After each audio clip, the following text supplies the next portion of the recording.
গোবিন্দ সেবায় লাগিয়ে। তখন বললেন বেশ, তখন ফুলটি তুলে বলছি কেমন করে পরীক্ষা করবো। রাধে রাধে, বাবারা কথা বলো না শোনা। ফুল তুলে ফুলগুলো দেখেছি, দেখুন একটু মনোযোগ দিয়ে শুনুন। বলছে এই ফুল আমি দেখবো কোন ফুল উপযুক্ত আমার গোবিন্দ সেবার জন্য। তখন রায়ধনী দেহের যেটা হইলেন কমল জায়গা, যেটা সবচেয়ে কমল, সবচেয়ে কমল কোন জায়গা গো মা বলতে পারবি? সবচেয়ে কমল জায়গা হলে দুটি নয়ন। গোবিন্দ সেবায় তো যে ফুল লাগানো যাবে না, যাবে কি? যেই চরণ পাবার জন্য জগৎ পাগল, যেই ভালোবাসা পাবার জন্য জগৎ পাগল, সব ফুলে তো আর গোবিন্দ সেবায় লাগে না। তো পরীক্ষা করলেন কেমন করে? ওই পঙ্কজ ফুল তুলে রাধারানীর দুটি নয়নে স্পর্শ করে, যেগুলো ফুলের কাটার আঘাত নয়নে আঘাত করলে সেগুলো ফুল ছুঁড়ে ফিরে যায়। কেন? বলে আমার নয়নে তো আঘাত লেগেছে, এই আঘাত যদি আমার গোবিন্দের স্মরণে লাগে, গোবিন্দের অঙ্গে আঘাত লাগিয়ে যেখানে আমার অঙ্গে লাগে,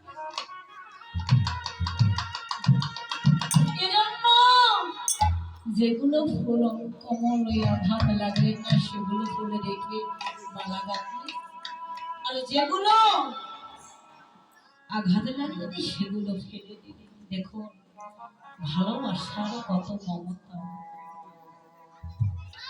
এই জগতে যে যাকে অত্যন্ত বেশি ভালোবাসে, ভালোবাসা মানুষের অঙ্গে যদি এতটুকু আঘাত লাগে সে যে কখনো সইতে পারে না।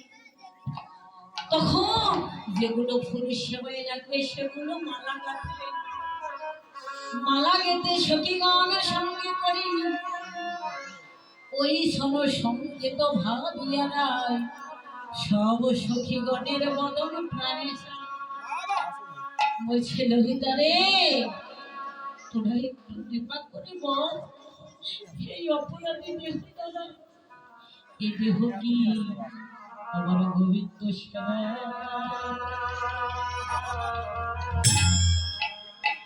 সেবাই লাগিবে দেব।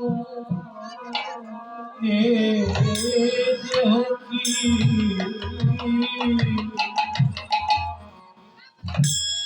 গোবিন্দ সেবা লাগিবে,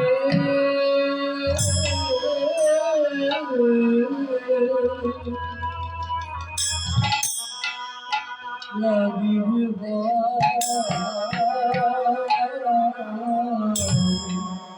ললিতায় আমার দেহ দেহ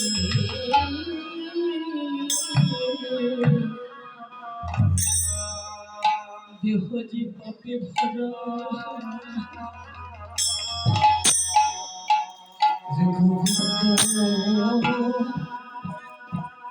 গোবিন্দ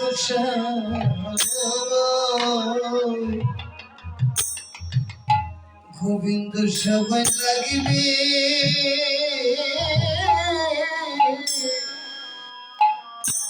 কি বলি দেহ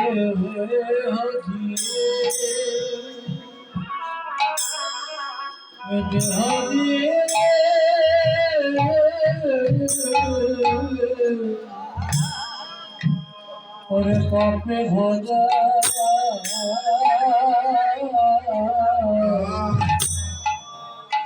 আমার দেহ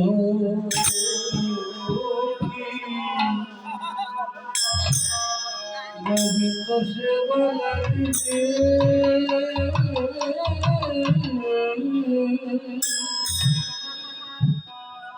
লাগিবে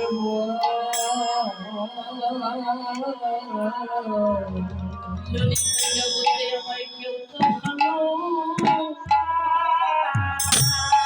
ভালোবাসে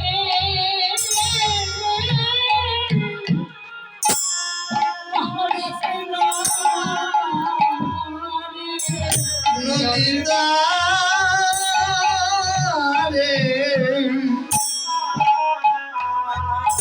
জগতে কেউ তো ভালো